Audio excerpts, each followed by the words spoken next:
इस वीडियो के थ्रू हम कवर करेंगे इनकम टैक्स सब्जेक्ट के अंदर पीजीबीपी टॉपिक डेप्रिशिएशन। डेप्रिशिएशन के बहुत सारे हमने वीडियोस ऑलरेडी कवर कर लिए हैं, जिसमें हमने बहुत ही इंपॉर्टेंट एंड स्मॉल छोटे छोटे फैक्ट्स को कवर किया जो कि आपके न्यूमेरिकल में ह्यूज वेटेज रखता है। ठीक है, इस वीडियो के थ्रू हम कवर करेंगे आपके जो नेक्स्ट एरियाज हैं वो है succession, capital gain, terminal depreciation and balancing charge. ठीक है, कुछ स्टूडेंट ने अप्रोच किया कि मैडम आप कोर्सेज के लिए इंटीमेट करें, तो आपसे रिक्वेस्ट है प्लीज़ कोर्सेज के लिए आप टीम को अप्रोच करेंगे achievercommerce@gmail.com। उनका फेसबुक पे पेज एंड जो टेलीग्राम में भी दे आर अवेलेबल, आप प्लीज़ उनको रेफ़र करेंगे। ठीक है, फॉर दोज कोर्सेज मेरे से सिर्फ आप queries and one to one discussion करेंगे only on the subject matter. ठीक है, I am with you for the subject matter. उसमें एक्सपर्टाइज करना है एट एनी लेवल। आपको प्रैक्टिस में जाना, you want to fight a case and work towards the tribunal level और इंटरनेशनल क्लाइंट्स लेवल, इसके लिए आप मेरे पास आ सकते हैं। ठीक है, चलिए फटाफट बढ़ते हैं सक्सेशन पे।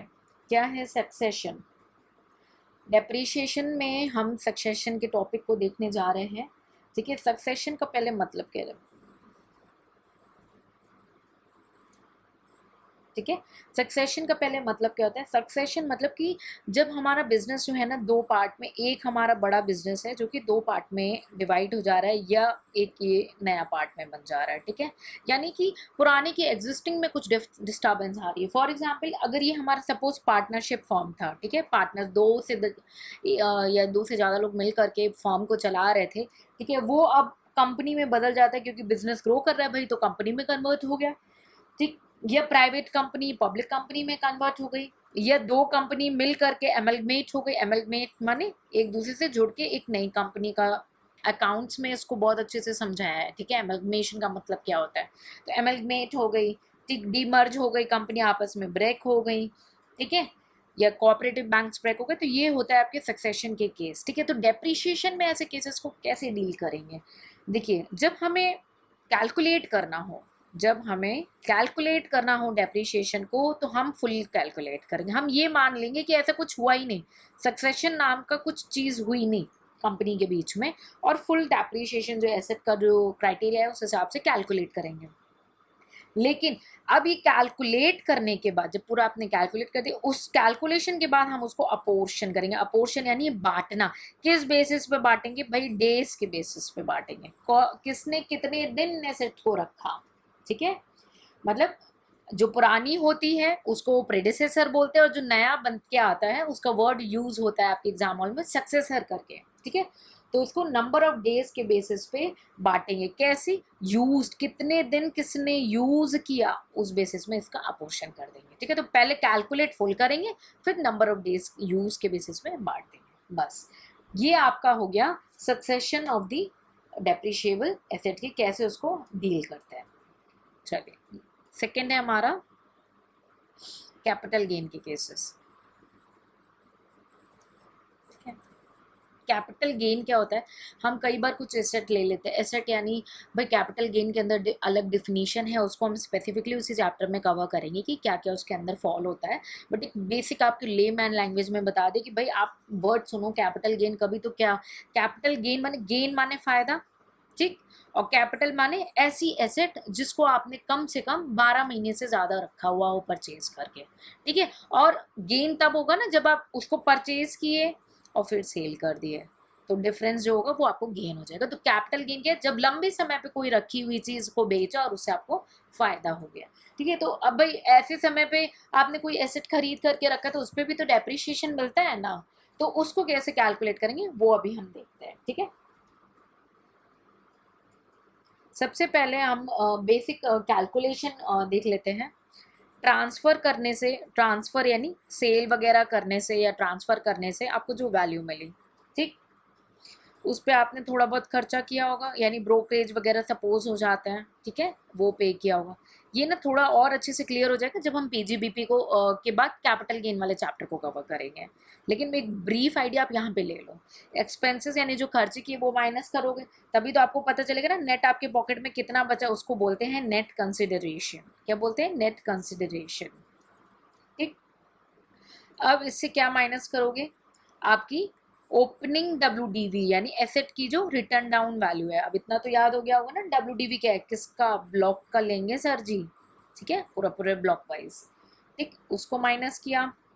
और किसको लेस करेंगे, कोई एक्चुअल एसेट आपने परचेज की हो, एक्चुअल कॉस्ट ऑफ एसेट, ठीक है, जिसको आपने कब एक्वायर की हो, प्रीवियस ईयर में एक्वायर की हो और उस ब्लॉक, उसी सेम ब्लॉक से रिलेटेड हो, ठीक है, उसको माइनस कर देंगे।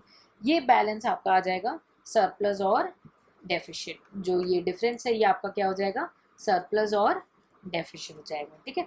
अब कई बार ना एसेट आपने जब ब्लॉक लिया है, ब्लॉक में कई बार क्या होती है, बहुत सारी एसेट होती है, कई बार 10 एसेट होती हैं, 8-10 एसेट हो जाती है, 15 एसेट होती है।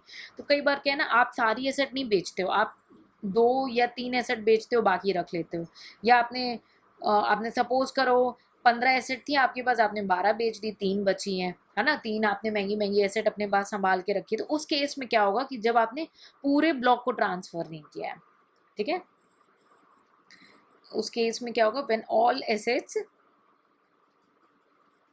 इन ब्लॉक, ठीक है, नॉट ट्रांसफर, ठीक है, जब सारे एसेट्स को नहीं ट्रांसफर किया, कुछ ही एसेट्स को ट्रांसफर किया है, ठीक है। तो अब यहाँ पे हमने क्या, यहाँ पे आपका डिफरेंस फिगर आ गया ना, इसको बोलते हैं डिफरेंस, सरप्लस डिफरेंस, ठीक है, डिफरेंस फिगर आ गया। अगर डिफरेंस फिगर डेफिशिट है तो इस पे डेप्रिशिएशन कैलकुलेट हो जाएगा, ठीक। और अगर डिफरेंस फिगर सरप्लस है यानी ज़्यादा, तो ये क्या हो जाएगा, शॉर्ट टर्म कैपिटल गेन हो जाएगा, ठीक है। तो इस केस में WDV आपका निल हो जाएगा, ठीक है। मैं इसको और अच्छे से एक बार फिगर में एक्सप्लेन करूंगी, पहले आप वर्डिक्ट को समझेंगे, वरीड नहीं होंगे, ठीक है। अगर सारी इसे ट्रांसफर हो जाती हैं, ठीक है, ऑल अगर ट्रांसफर हो गई, तब उस केस में क्या होगा, जो डिफरेंस फिगर अगर सरप्लस है, सरप्लस है तो शॉर्ट टर्म कैपिटल गेन, और अगर डेफिशिट है तो शॉर्ट टर्म कैपिटल लॉस। यहाँ पे डेप्रिशिएशन बचा ही नहीं, क्यों नहीं बचा, एकदम रटना नहीं है सर। आप बोलिए सारे एसेट आपने बेच दिए, आप किस पर डेप्रिशिएशन लगाओगे, तो रटने का तो कुछ है ही नहीं सर जी। जब आपने सारे एसेट बेच दिए, मैम आपने सारे एसेट बेच दिए, तो या तो गेन होना है या लॉस होना है, डेप्रिशिएशन के लिए तो कुछ बचा नहीं है आपके पॉकेट में। रटना नहीं है, समझना है, टैक्स समझोगे तो रटने की जरूरत नहीं है, समझोगे तो न्यूमेरिकल हो जाएंगे, ठीक है। और अगर आपने ट्रांसफर किए कुछ और कुछ रख ली, तो सर जी आपने जितना ट्रांसफर किया होगा उसमें आपको शॉर्ट टर्म कैपिटल गेन अगर सरप्लस है और नहीं किया है, थोड़ा बहुत बच गया, तो हम ब्लॉक को वाइज कैलकुलेट करते हैं। तो ब्लॉक में अभी कुछ तो रखा हुआ है, इसीलिए लॉस नहीं है। जो ब्लॉक में कुछ रखा हुआ है उस पर डेप्रिशिएशन लगा देंगे, ठीक है। फिर से एक आपको दिखाते हैं कैसे कैलकुलेट करना है। जब आपने पूरे पूरे पूरे ब्लॉक को ट्रांसफर कर दिया है, पूरे ब्लॉक को आपने ट्रांसफर किया, ठीक है, इसमें 2 क्राइटेरिया होगा। मैंने नेट कंसिडरेशन बताया यानी सेल वैल्यू, जो कि मोर है, WDV प्लस आपने कोई एडिशन यानी कुछ परचेज किया हो एसेट का, ठीक, ये आपका लेस हो गया, आपका आ जाएगा शॉर्ट टर्म कैपिटल लॉस। यानी ये कैसे कैलकुलेट होगा, WDV प्लस एडिशन, या आपका बढ़ गया, यानी सपोज ये 10 रुपये आए या 10 लाख रुपए आए, माइनस किया आपने नेट कंसिडरेशन से, वो आपका हो गया 8, तो बैलेंस आपका 2 लाख हो गया, ठीक है। कैसे, अब इसको भी रटना नहीं है, समझो यहाँ पे WDV यानी जो पुराना बच के आया था और आपने नया, यानी आपके पॉकेट से ज़्यादा गया, खर्चे ज़्यादा हो गया और आपको मिला कम, आपके पॉकेट में आया कम, तो ऑब्वियसली जब खर्चा ज़्यादा आया कम तो लॉस ही तो होना है ना। तो ये क्या हो जाएगा, शॉर्ट टर्म कैपिटल लॉस, यानी नेट कंसिडरेशन क्या है, वो आपका लेस देन है WDV और एडिशन से। अब नेट कंसिडरेशन जब आपका मोर हो जाएगा, तब आपका क्या होना है, शॉर्ट टर्म कैपिटल गेन होना है, ठीक है। इसका रिवर्स हो जाएगा, लिख के बता दो, net consideration less WDV plus addition, ठीक है। अब ये तो होल ब्लॉक ट्रांसफर था। अब जब पार्शियल ट्रांसफर हो या whole not transfer, whole block transfer नहीं हुआ है, पार्शियल ट्रांसफर हुआ है, ठीक। नेट कंसिडरेशन क्या है आपका, मोर है। मोर है तो क्या हो जाएगा, इस केस में भी कैपिटल गेन होना है, शॉर्ट टर्म कैपिटल गेन, है ना।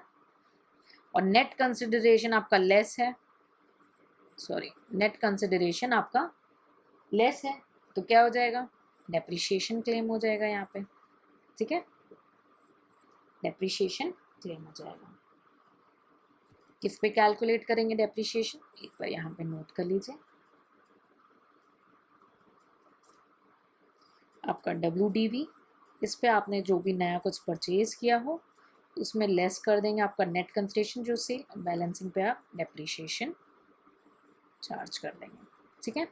इसको रटना नहीं है प्लीज़, आई रिक्वेस्ट यू, रटेंगे नहीं समझेंगे। कोई भी डाउट हो रहा है ना समझने में, यहीं पे अभी, कल भी नहीं, नेक्स्ट टाइम भी नहीं, तुरंत समझ के जाना। कोई डाउट होगा तुरंत पूछना है कमेंट सेक्शन में, ठीक है।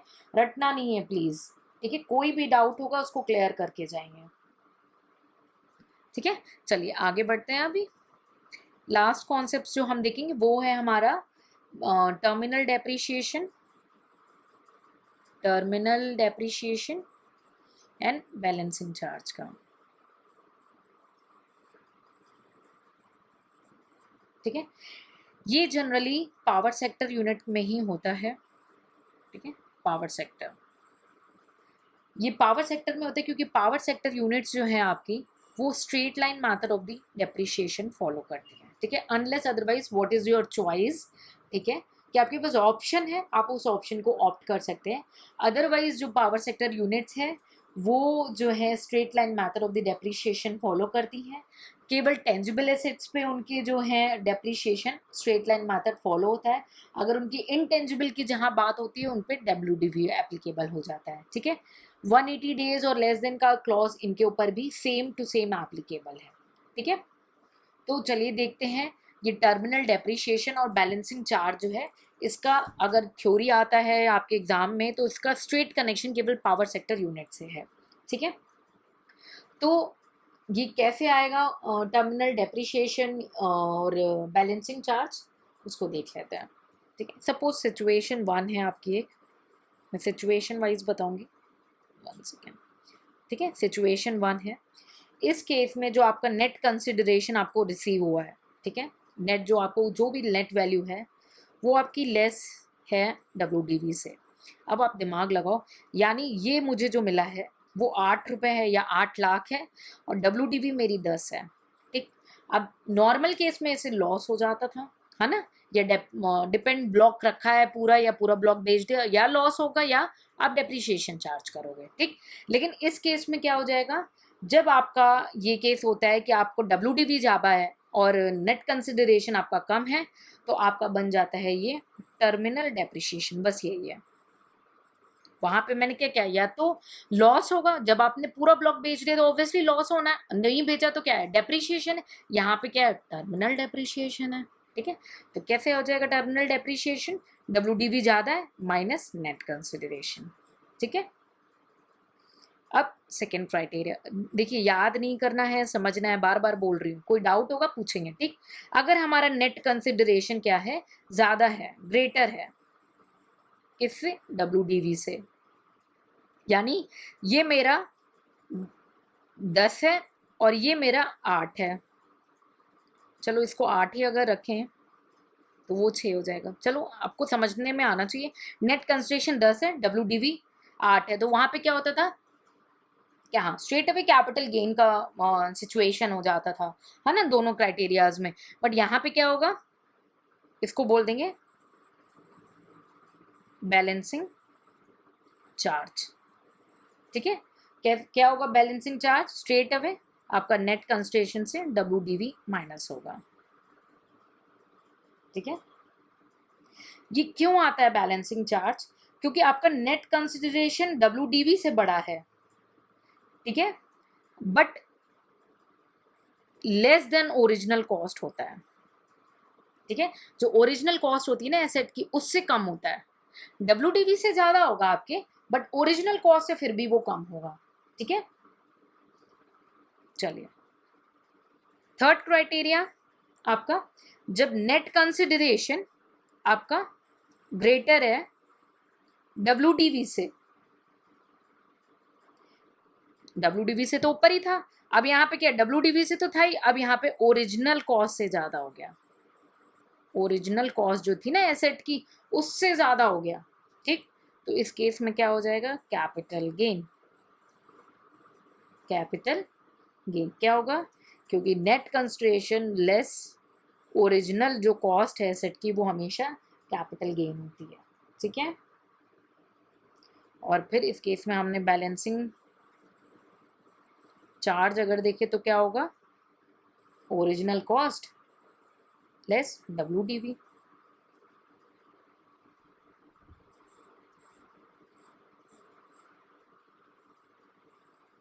क्लियर हो गया।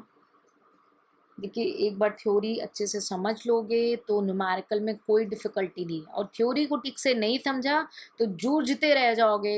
न्यूमेरिकल हर समय नया कुछ दिखेगा। देखिए नए होते हैं अगर सुप्रीम कोर्ट हाई कोर्ट वगैरह के जजमेंट आ जाते हैं या कुछ केस लॉज आ जाते हैं, अदरवाइज इनकम टैक्स के रूल्स तो सेम है ना, वो तो न्यूमेरिकल वाइज चेंज नहीं होते हैं, वो आपकी अंडरस्टैंडिंग में कमी की वजह से आपको हमेशा नया लगता है, अदरवाइज नहीं होता। ठीक है, सो इस आज ये बहुत ज़्यादा इम्पॉर्टेंट जो वीडियो है, ये आई थिंक थर्ड या फोर्थ वीडियो है डेप्रिशिएशन की थ्योरी पे।